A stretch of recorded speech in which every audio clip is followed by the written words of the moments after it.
Penetra surdamente no reino das palavras. Lá estão os poemas que esperam ser escritos. Estão paralisados, mas não há desespero. Há calma e frescura na superfície intacta. Ei-los sós e mudos em estado de dicionário. Ei-los sós e mudos em estado de dicionário. Este é um trecho do poema A Procura da Poesia, de Carlos Drummond de Andrade. O poeta que é homenageado aqui na praia de Copacabana com esta escultura. Em sua extensa obra, Drummond dedicou vários poemas ao fazer poético. Revelou os caminhos e descaminhos dos poetas, aqueles que tiram as palavras do estado de dicionário, como ele diz.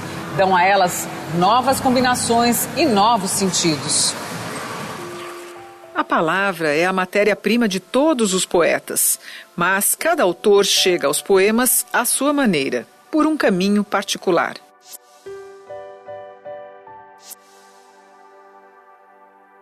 O poema não deu certo. Como se caísse devagar. O mundo não tem conserto. Eu não me lembro deste caminho. Meu coração se agonia. A viagem era um rabisco. A vida não deu em nada.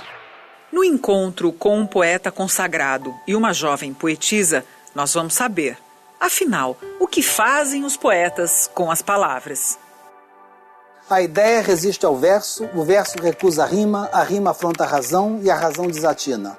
Desejo manda lembranças. Paulo Henriques Brito é poeta, tradutor e professor universitário. Ao longo de sua carreira, ele já traduziu mais de 100 livros do inglês para português.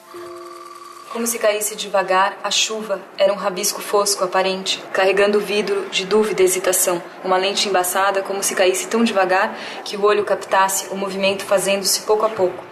Quando era menina, Anita Costa Maluf brincava de fazer canções a partir dos poemas que lia. Hoje, a sonoridade é um dos principais elementos do trabalho desta paulista, que já publicou 4 livros de poemas. Desde que eu comecei a escrever, eu tenho um pouco esse hábito de ler em voz alta aquilo que eu estou escrevendo, de testar como que aquilo está soando. Clara, queria te escrever há tempos, mas a cada vez me faltava fôlego na subida para os correios deste bairro montanhoso. Uma música um pouco, sabe? Momentos de tensão e relaxamento. Eu começo com um ritmo, né? Um padrão assim, tipo...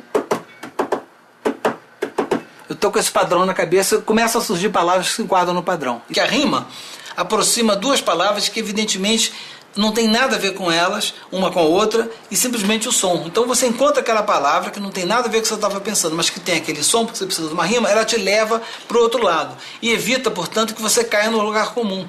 O que vem primeiro, assim, para quem faz poesia? O tema, você acha que precisa de grandes temas? Não, a única coisa que não puxa é tema. O que puxa são palavras, são sons, né? Um verso, um fragmento meu que eu descubro num caderno antigo, ou uma coisa que eu li no jornal, num livro de alguém, num romance de alguém, né?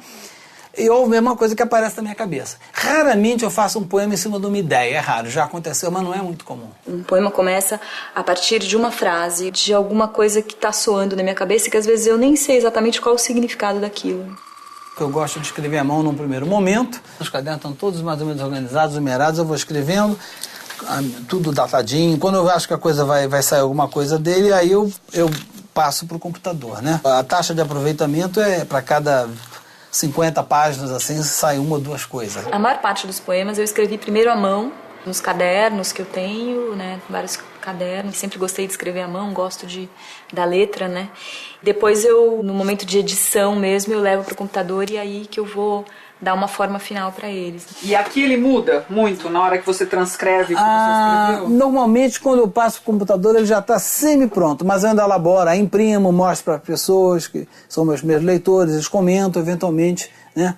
Aí ainda mexo alguma coisa assim. Às vezes eu não modifico tanto no primeiro momento que eu passo para o computador, mas depois quando isso vai ganhar, digamos, eu escolhi que aquele poema vai entrar no meu livro, aí sim, aí eu, em geral, trabalho ele bem mais, assim, porque ele vai fazer parte do livro. Então, inicialmente, esse poema começava com um verso muito curto, está difícil, que continuava no verso de baixo, a ponto de não poder.